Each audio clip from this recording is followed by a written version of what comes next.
Сәлем, бұл мен Энит, және де бұл менің отбасым. Өте бақытты семьямыз, бірақ өздеріңіз байқап тұрғандарыңыздай, біздің ішімізде бір адам жоқ. Бірақ оның не болған, қандай ситуация екенін айтпай қояйын, себебі көңілім бүршіп кетеді.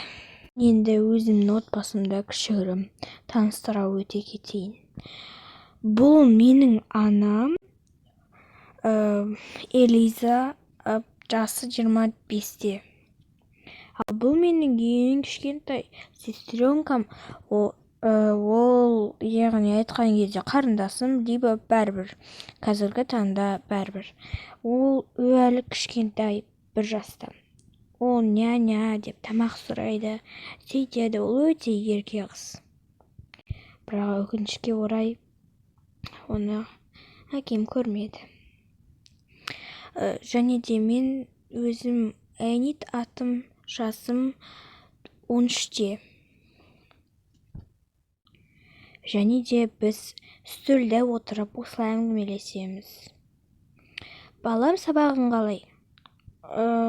Я, жақсы, нормально. Өзіңіз жұмысыңыз жақсы деп жатырсыз ба? Айтпақшы, менің анашым мұғалім, яғни Қазақстан тарихынан береді. Өте жақсы мұғалім деп айта берсем де болады. Біздің күнделікті өміріміз жақсы өтеді. Мен өзімнің күнделікті өмірімді сіздерге көрсетіп отыратын боламын. Түн батқан кезде менің сестренкам мен анашым ұйықтап қалған кезде мен өзімнің жеке жеңіл киімімді киіп аламын. Басымдағы шапкамды шешіп, мен өзімнің аяғымдағы жараға дәрі жағамын. Менде осыншалықты жараға жағатын дәрілер, мен осыларды аяғыма жағып шығамын. Менің күнделікті өмірім осылай өтеді. Және де мен таңертең тұрып сабаққа кетемін. Бірақ сабақты енді түсінбеймін. Уже сабақ басталды. Енді мен аяғыма крем барлықтарын жағып ұйықтайын. Мен жағып болдым, енді мен осы бос киіммен ұйықтаймын. Менде пижама жоқ болғандықтан, мен осылай бос ұйықтаймын. Мен өзімнің отбасымды таныстырдым, яғни айтқан кезде, ал ертеңгі күні өте қызық болады, күтіңіздер. Ал бұл менің анам. Үнемі осылай сіңіліме ұрсып, сіңілімді ұмытып кетеді, бірақ осылай киімін шашып тастайды. Сосын сіңілімнен соңында кешірім сұрайды. Мен асығып тұрмын, няня. Бір такс крем жағу керек, бетім сүрту керек. Тұрайыншы, әйтеуір осы ғой, жарайды, шүкір. Бүгін сабаққа бармаймын ғой. Айтпақшыдай, мен бүгін сабаққа бармаймын.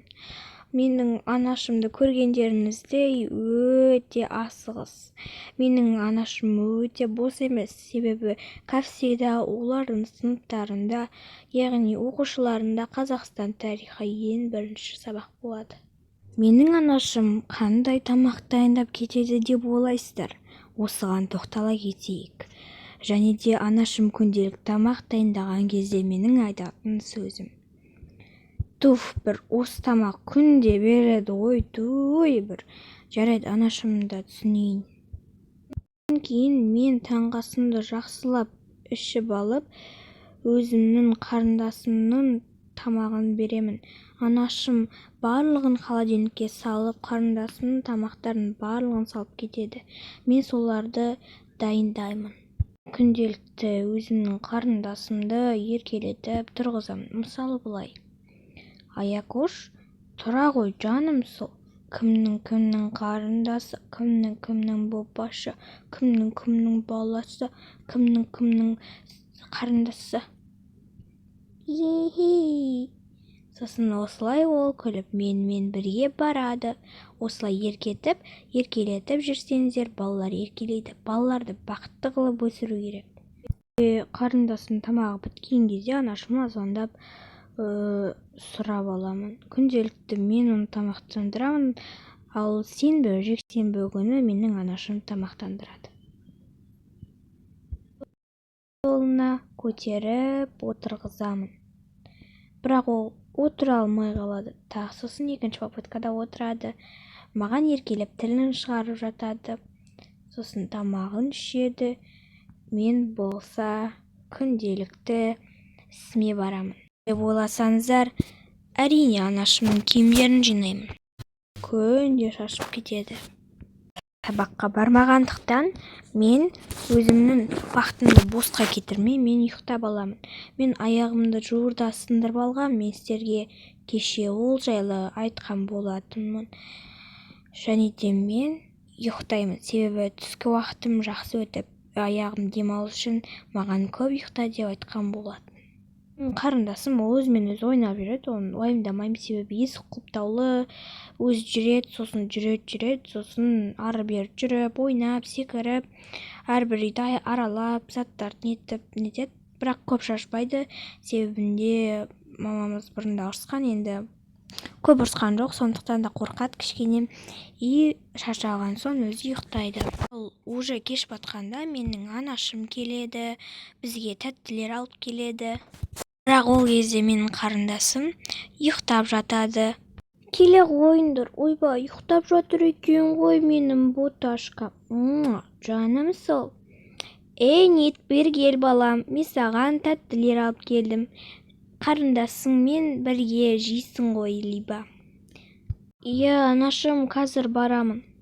Тәттілер, алақай, светті жағып жіберші, әйтпесе қараңғыда отыра алмаймыз. Жақсы. Жей ғой енді, балапаным сол. Менің ақылды балам, осындай бала бергеніне Аллаға шүкір. Сізді де жақсы көрем, анашым. Сіз кәпседе тәтті әкеп тұрғаныңызға меске рахмет. Қарындасыма қалдыра салыңыз. Жақсы балам, жей ғой, ас болсын. Мен саған осы жолы Кореядан әкелдім. Бұлар өте дәмді, еще бір жағынан ашты заттар екен да. Түсінікті. Маған ұнады. Сізге көп рахмет айтамын. Біз шаршап тұрсаңыз да магазинге кіресіз. Жақсы балам, мен ерте ұйықтауым керек, сен де ерте жат. Бальзамыңды жағып, аяғыңа жарай ма? Сосын ертең немесе оны арғы күні сабаққа барасың, аяғың жазылса. Жарай ма? Жақсы анашым, сіз айтсаңыз болды ғой. Балам, қайырлы түн.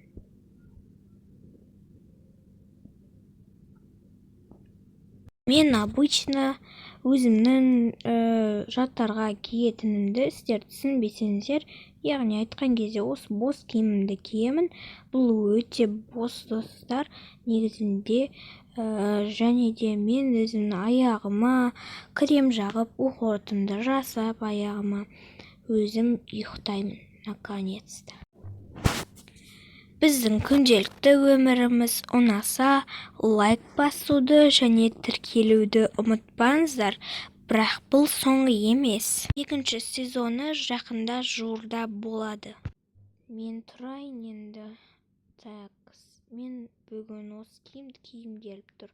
Мәссаған, аяғым қойып кеткен сияқты. Ура, осы аяқтың несінен де құтылдық қой ертеңнен. Бүгін әйтпесе жай тұрып қойдым. Ал достарым, сіздерге менің күнделікті өмірім ұнаса, Айзереге тіркеліп, лайк басуды ұмытпаңыздар. Достар, әшейін айтам. Маған лайк басып, және тіркелуді ұмытпаңыздар. Сериал өте қызық болды деген ойдамын. Бірақ бір бөлімнен ғана тұрады, себебінде сабақ басталып жатыр. Сондықтан да бір бөлімнен ғана жасап жатырмын. Влогтар шығады. Влог үзбей көріңіздер. Менің видеоларымды үзбей көру үшін колокольчик басып кетіңіздер. Сіздерге ұнады деген ойдамын. Лайк басып, тіркеліп, комментария жазуды ұмытпаңыздар. Эниттің күнделікті өмірі осылай өтетін сіздер бірге тамашаладық.